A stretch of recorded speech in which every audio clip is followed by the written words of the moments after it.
بسم اللہ الرحمن الرحیم۔ عزیز طلباء، السلام علیکم۔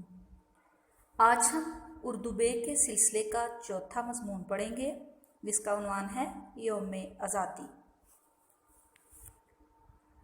قوم کی تاریخ کی پہچان ہے 14 اگست۔ قوم کی تاریخ کی پہچان ہے 14 اگست۔ ایک زرین باب کا عنوان ہے 14 اگست۔ یوم آزادی۔ 14 اگست آیا، سال بھر کے انتظار نے رنگ دکھایا۔ شہر شہر، گاؤں گاؤں، محلہ محلہ، گلی گلی مسرت و شادمانی کے نغموں سے بھر گئی۔ جلسے منعقد ہوئے، تقریریں ہوئیں، زندہ باد کے نعرے گونجے، جلوس نکلے، ہاتھی، گھوڑے، اونٹ، بیل جلوسوں کی زینت بنے۔ ہر چھوٹا بڑا، مرد، عورت، بچہ، بوڑھا مسرور ہے، شاداں اور خوش ہے، ایک نئے ولولے سے اکڑ پھول رہا ہے۔ قیام پاکستان کی کہانی رقم کی جا رہی ہے۔ اس سلسلے میں بعض دل خراش واقعات نے ایک نئی سوچ اور زندہ رہنے کا ایک نیا راستہ دکھایا ہے۔ ملی نہیں ہے ہمیں ارض پاک تحفے میں، ملی نہیں ہے ہمیں ارض پاک تحفے میں، جو لاکھوں دیپ بجھے ہیں تو یہ چراغ جلا۔ برصغیر پر انگریز کی حکومت تھی اور یہ حکومت اس نے مسلمانوں سے چھینی تھی، اس لیے وہ مسلمانوں کو اپنا دشمن سمجھتا تھا اور انہیں ذلیل و رسوا کرنے کا کوئی موقع ہاتھ سے نہ جانے دیتا تھا۔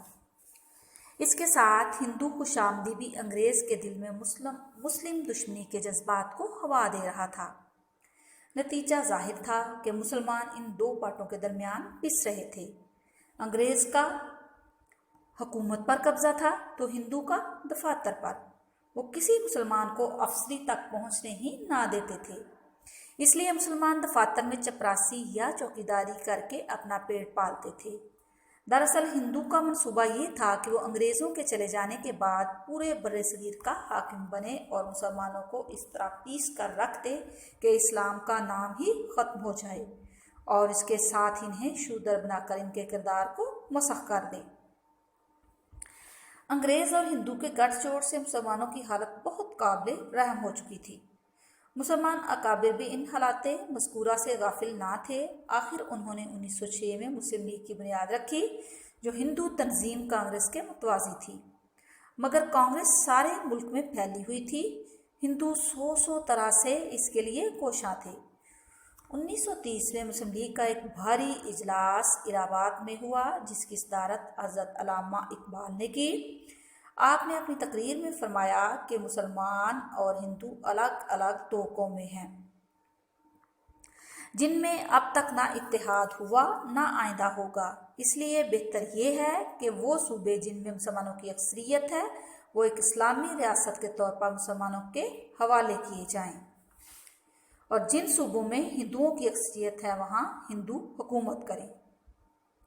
خونے دل دے کے نکھاریں گے رخے برگے گلاب، خونے دل دے کے نکھاریں گے رخے برگے گلاب، ہم نے گلشن کے تحفظ کی قسم کھائی ہے۔ علامہ اقبال رحمۃ اللہ علیہ کے اس اعلان پر ہندو بہت بگڑے اور اسے شاعر کا خواب کہہ کر ہنسی اڑاتے رہے۔ قائد اعظم رحمۃ اللہ علیہ مسلم لیگ کو منظم کرتے رہے اور آخر 1940 میں مسلم لیگ نے اس تجویز پر صادق کیا اور لے کے رہیں گے پاکستان کے نعرے ہر طرف گونجنے لگے۔ ہندو بن نہ گیا اور اس نے اپنی اکثریت کے علاقوں میں مسلمانوں کا قتل عام شروع کر دیا، مگر اس سے مسلمانوں کا جوش اور بڑھا اور وہ دشمنوں کے سامنے ہم ٹھونک کر کھڑے ہو گئے، یعنی ان سے جنگ کرنے کے لیے، ان سے لڑائی کے لیے تیار ہو گئے۔ اب انگریز اور ہندو نے مجبور ہو کر پاکستان کے قیام کو منظور کیا۔ اس روز جب کہ پاکستان کے قیام کا اعلان ہوا، 14 اگست کا مبارک دن تھا۔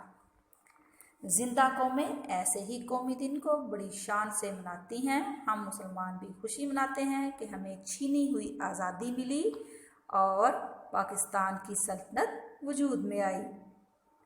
افراد کے ہاتھوں میں ہے اقوام کی تقدیر، افراد کے ہاتھوں میں ہے اقوام کی تقدیر، ہر فرد ہے ملت کے مقدر کا ستارہ۔